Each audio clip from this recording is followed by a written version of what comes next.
Повеќе пати сум разговарал со представниците на Македонската православна црква, како и со неговото блажество архиепископот Охридски македонски господин Стефан, дека палењето на огиен е пагански обичај. Меѓутоа, традицијата е традиција.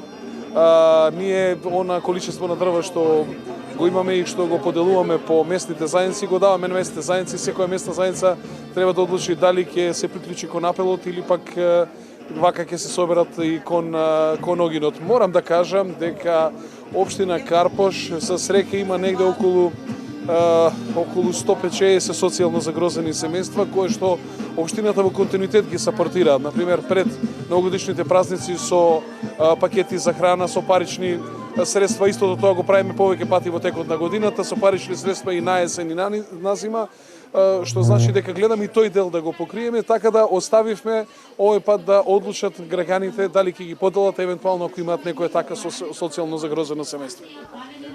Што можат граѓаните да очекуваат вечера овде на прославата по повод палењето на Брникарскиот оган? Ова е една голема традиција која се повторува со години овде во населбата Влае 2, со тоа што граѓаните собираат сопствени средства, нешто малце и ние, општината помагаме да го подигнеме квалитетот и нивото на самата манифестација. Као што гледате, има културно-забавен живот, секоја година се бира нов кум, се крши Бадниковото лепче, во исто време и, како што реков, има културно-забавен живот, граѓаните се собираат, се дружат, има богата трпеза, се дели чајче, се дели топла ракија, вино и така натаму.